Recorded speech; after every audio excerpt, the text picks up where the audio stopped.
Edelstein. You are in... We are in a displaced camp specifically established for the survivors of the Holocaust by the United States, by the UNRWA. It was United Nations, what does it stand for? Something. Okay. Relief organization, some kind of, right. So we are living in the camps, in the camp, together with my father, myself, my mother, and my sister, and then my sister gets married. How did she get married? With a... To that fellow, to Mike Nożyce, who became Mike Novak. Oh, did you have a rabbi? It must have been it. You don't remember that? I don't remember specifically. It You don't wasn't a big affair, believe me. It must have been a rabbi. But there was there it was a ceremony. It must have been a rabbi. It was a ceremony, And it was a small ceremony. And but you don't know whether it was a Jewish ceremony or a... Oh, it must have been a Jewish ceremony. I mean, it was under canopy, the proper procedure, but it was in the camp, so there was no synagogue. We didn't have any synagogue in the camp. We just have a small prayer thing in one of the barracks that you used to pray, whoever wanted to. Do you remember? Did she wear a broad... oh, please. Nothing? I don't remember. You don't remember? No. No. So we live in a displaced person camp in the American zone in Austria. The Jews are only allowed to travel within Austrian occupied, American zone in Austria. There was a French zone, there was a British zone, American zone, and a Russian zone. We are only allowed to travel within American zone, period. So we live in Austria, and in the meantime we're trying to establish the contact. We knew that we have some relatives in the United States. On my father's grandmother's side, my grandmother on my father's side, her three brothers immigrated to the United States before the war, and we knew that they lived in Philadelphia. What was the family name? Family name was Wilf, W-I-L-F. We didn't know what they were doing. We knew that she had three brothers that lived in Philadelphia. So through the Highest and Joint and other Jewish relief organizations, we're trying to establish a contact with them. They should, in case if they look for any survivors of their family, they should know that there are some, that we are one of them. Were you working while you were waiting? While we were waiting there to see what happens, my father works for the Jewish committee in the camp. He was part of the administration of the camp. I don't exactly remember his functions. We used to get provisions from the United States, had to be distributed between the inmates of the camp, and they were supposed to be provided with adequate amount of clothing, so be a lot of different things. In other words, the Jews did not have to work. All the survivors, they didn't have to work then. If they didn't want to, as a matter of fact, they could only work in order to help one another in the camp. What could they do there? There's not much you could do. Food was provided, clothing was provided, housing was provided. They had everything. So everybody was looking in a way to get out of the camp and try to establish a new life for themselves, either outside of Europe or within Europe in a different country, but nobody wanted to stay in Austria because it was just a temporary thing. So I got a job together with my sister. We worked for the famous Nazi hunter, Simon Wiesenthal, believe it or not. He was one of the inmates in our camp. And we were working for what it was called at that time Jewish Information Agency. We used to get different periodicals and magazines in English language as well as Jewish and Hebrew, and distributed to the various displaced person camps. Binder Michel was not one of the camps. There was a few other camps also where the Jews were temporarily housed. And we used to help them with the distribution, and like on high holidays they used to send matzahs from United States to be distributed, and wine and matzah, all these, or religious artifacts, you know, like praying books and other things. So we used to do that type of work. Were you living in houses or tents or what? The Binder Michel was formerly a military barracks. Not barracks, it was actually a military established for the family of the people that served in the military. There were big, massive concrete buildings with the apartments in it. It was a whole big, tremendous area. It's outside of main city of Linz. Yeah, the conditions were fairly good. The living conditions were After fairly where good. you came from. So we were in Austria 4 years. 1946. No, we came in Austria 1946, 1949. It's about 3.5 years, I would say. So during that period, my sister, I don't know, what was she working on? Oh yes, we were both working for Wiesenthal, that's right. My father worked in the camp, my mother used to cook. She loved to cook. So we lived in a fairly decent apartment together with another family who, actually there was a relatives of that Mike Novak who married somebody, and later on they went to Canada. They lived in Canada right now. We're still in contact with them. So they used to live together with us. So while we were waiting, it seemed like the waiting period was forever to try to. First, it was a long time till we established contact with the Wilfs, and finally, when they found about us, it seems like forever the paperwork that we needed in order to come back to the United States, it seemed like it was taking forever. We never thought we were going to come. I mean, waiting and waiting and waiting. And then we had to wait for the quota, for a Polish quota, but that time is still, and I think they were still going by it. So my mother had an uncle, as I mentioned before. I mean, I had an uncle, as I mentioned before, on my mother's side, who a long time ago went to live in France. He was studying to be engineer before the war. And he was saved in the Vichy regime during the war in France. He married a non-Jew, and they were living together. She was a teacher in the school in Lyon. So we established a contact with them, and they were begging us to come to France to live with them. We weren't too keen about it. But since we were waiting so long to come to the United States, we figured maybe it was a good idea to try to find out how the life is in France. So I was the emissary, trying to find out how the life was there. So I got false papers, and I smuggled myself into France, and one day I showed up in Lyon in front of my uncle's house, not knowing one word of French. My uncle still remembers how to speak Polish, and so I stayed with them for 6 months. During that period, I spoke fluently French. My aunt insisted that I only speak French to her, so I had no alternative. My uncle wouldn't speak Polish, so I learned French, and I found out that it wasn't for us.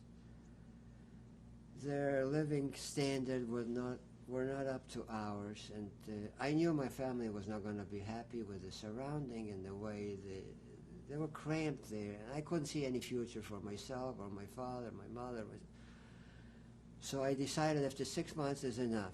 Just as I smuggled myself in, I smuggled myself out, and I came back to Austria. And finally, in 1949, January 17, 1949, we came to the United States by way of Bremerhaven. We were loaded with other refugees, whoever were immigrated at that time. And I remember even the ship used to be called the USS Marine Flesher. That was an army ship. It was converted into a transport ship, and we arrived in Boston Harbor in January 17, 1949. The trip was horrendous. The trip, the Atlantic Ocean, and winter is preposterous. Actually, the English Channel was even worse than the ocean trip itself. I must have been sick during the entire trip. My father was one of the few people who never got sick on the boat during the entire voyage. And we have an ample amount of food. I mean, we didn't even, some of the other ships, you had to cater yourself. You had to tend yourself to get the food. On that particular ship, we were served food in a regular in a dining room there. But there was nobody there to eat. Everybody was sick. Everybody was thrown up on the boat. At night, you had to hold on to the berth so you wouldn't get turned out of it, you know. It was rocking, terrible. So we came to the United States in January 17. We were met by Red Cross. In Boston. In Boston Harbor. And they gave us food there. I think it was in the evening. And the next day, the same evening, we boarded the train from Boston, and we arrived in the morning next day into Philadelphia, North Philadelphia Station,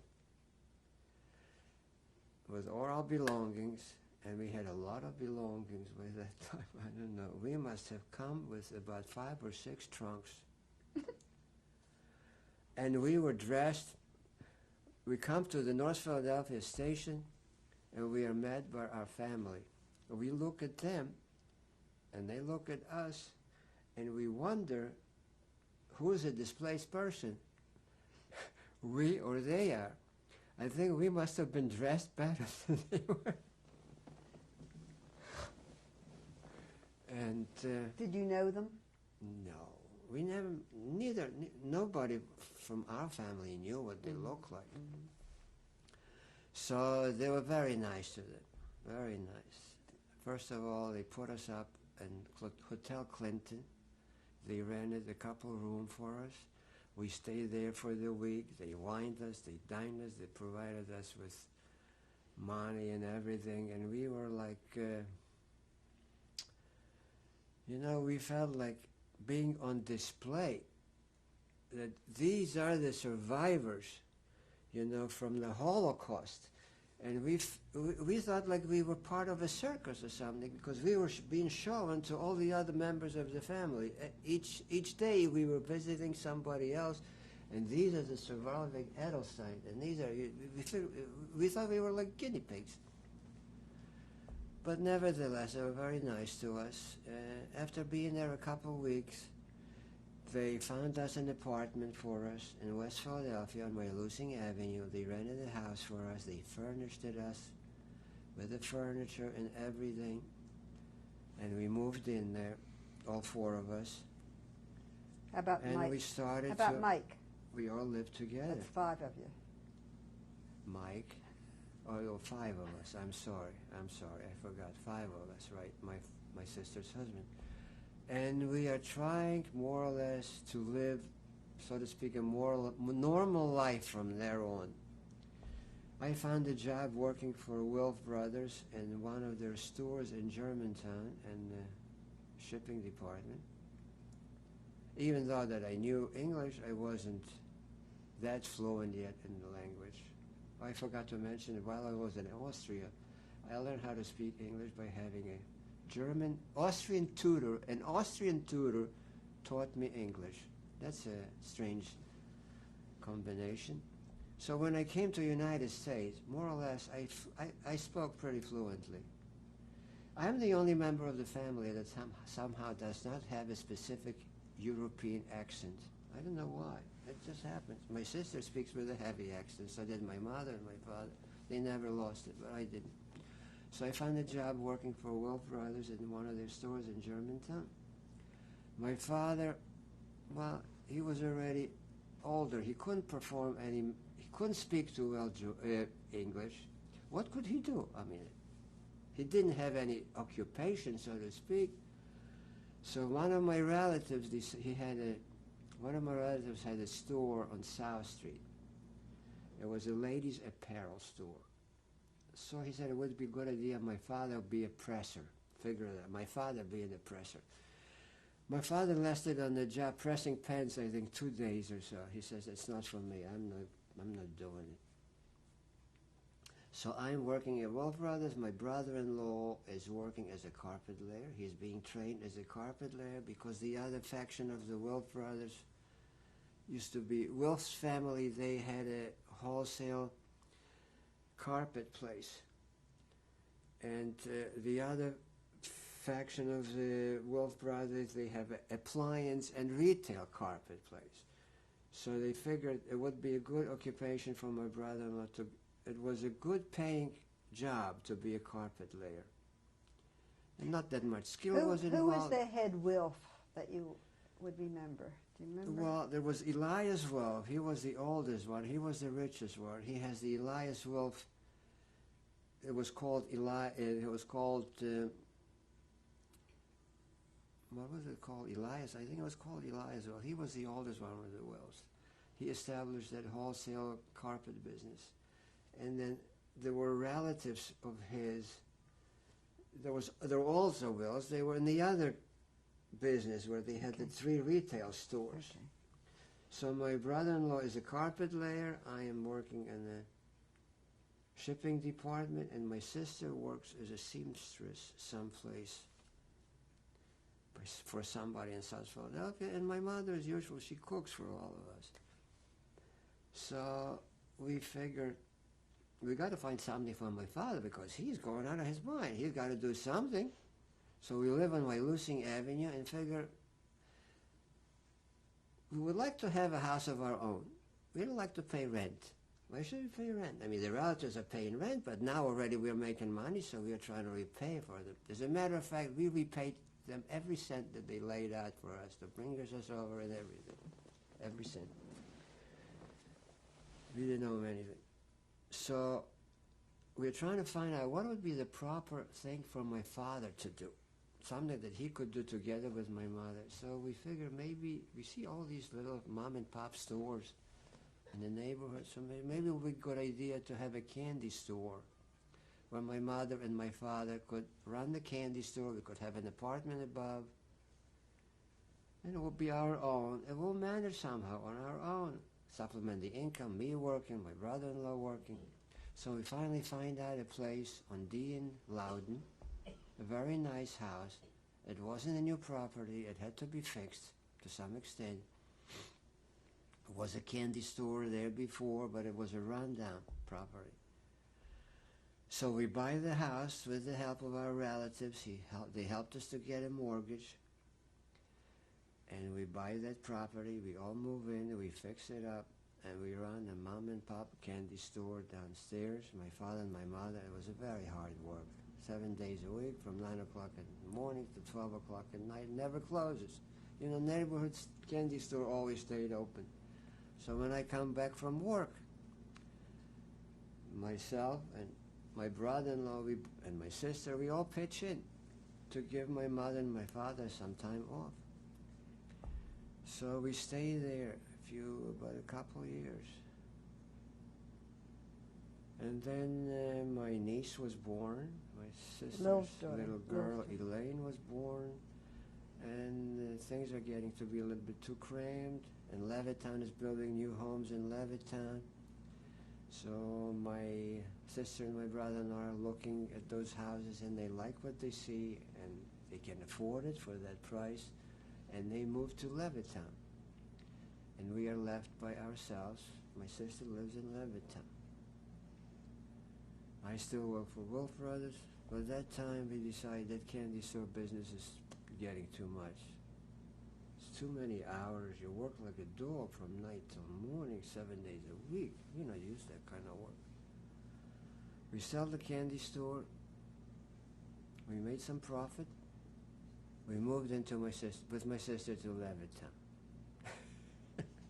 So now we live in Levittown. I work in Germantown. It's no good. I had enough already of this. By that time already, I knew English pretty well, and I figured, what is this? I'm looking for a job as a salesman.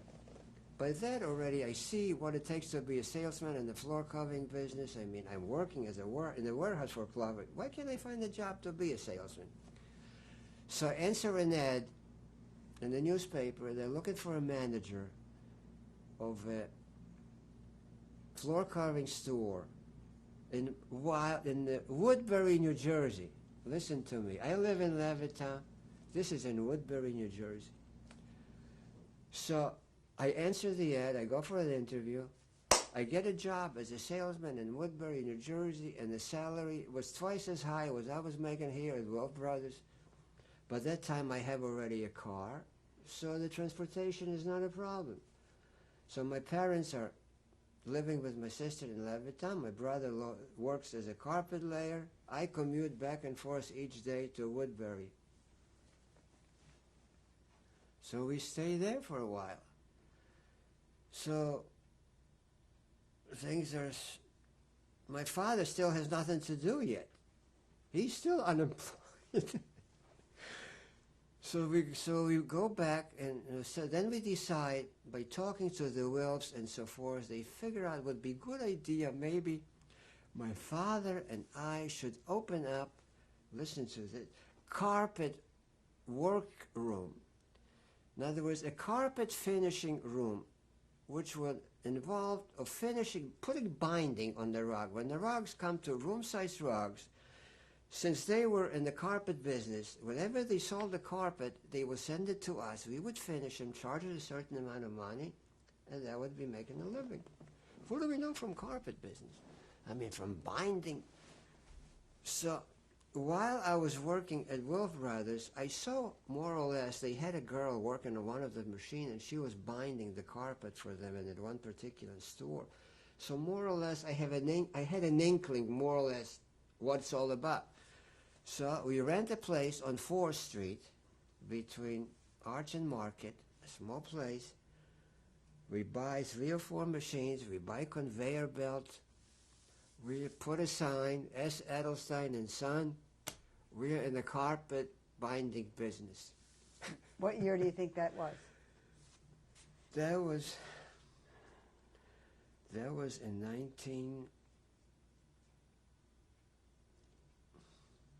In the 50s? In 1950, in the 50s, I guess, 1955. How long did the business last? Well, the business lasted a long time, but not in that particular location. But it was Later successful. on, yeah. Was it later successful? On, it wasn't enough for us to make a living in the beginning, as when we started. I had to get a part-time job as working as a salesman for Colonial Floor Covering Store. And my father and my mother ran the business more or less. And then I was trying to get some more accounts. Were you old enough to be married? I beg your pardon? Were you old enough to be married? I was old enough to be married, but when we came to Philadelphia at the time, I wasn't interested of getting involved with anybody, and we'll come to that later. I was just trying to establish normalcy of life, more or less, and try to see if I can recuperate what I missed as a child. I never had a childhood. I never indulged in anything that would be beneficial for myself. I never did anything for my own good. So while we were still in the candy store, some of the friends of ours that came back to the United States together with us mentioned the fact that they know somebody in the Simon family, that my wife, maiden name is Simon, that he married my wife's aunt, and they have a very nice niece, and why don't I take her out? I met my wife, Lorraine, at one time or another, and some kind of an affair, briefly, and she knew about me, I knew about her, but I was never, at that time, interested or going out with anybody. I wanted to be with myself. I used to have a bunch of other fellows, there were 3 friends that I used to associate with, 2 actually, well 3 of us, like 3 musketeers. We used to go out together, just the single fellows. Today you might think you're gay already when you engage in 3 fellows together. But in those days, nobody... And you were happy. Yeah, sort of, more or less. I mean, I was on my own. I was my own boss. I didn't have to account to anybody for anything, and I was all right. So they mentioned the fact that it would be a nice idea if I don't take her out. I said, what do I have to lose? So I'll make an arrangement. I'll take her out. So in August, her birthday is on August 5th. I took her out right after the birthday. It was in August 1955. I went to their house, and they lived on 15th Street, near Olney Avenue. And her name was Lorraine? Lorraine Simon. I went to her house, and it was like a blind, it wasn't a blind date, but I mean, we didn't know what we looked like. So I got dressed and I went up to the house, and she came downstairs. I remember us today, all dressed up to go out, and I took one look at her, and I figured, my God, this is it. And I'm not exaggerating. That was my first date, the only date, and from there on... When did you get married? We got married next year. I met her, it was in August. It was my baby, August 10, 1955, and then we got engaged, and we were married next year, 1956, the 29th of April, a day before my birthday. So how many years are you married now? We were just married 40 years. We just celebrated this year our 40th wedding anniversary. Children? We have 2 boys. I have Howard and Philip. One was born in 1958, 2 years after we were married. And Philip, the younger one, who was born... Howie was... Howie's your first one? Yes, he's my older one. So Howie will be now, what, 38. And Philip was born 2 years after. Philip is 36, my younger one. I have the only 2 boys, wonderful kids. I wouldn't want to do any better. What do the boys do? What do the boys do? My oldest son, he's a freelance artist. He paints, paints watercolors, and he's actually a graphic artist too. He's got too many interests. Unfortunately, I don't know if I should bring that fact or not, children, they both have muscular dystrophy. So my struggle still continues, trying to survive from one day to another. I mean, they're wonderful boys, but they do require attention from both of us. And our life is already geared more or less to their necessities, and it's different from anybody else's life. Even though we have a normal life in our view, it's different from anybody else. I mean, I can't... This is okay. This is fine. This is fine. I don't know. Wait,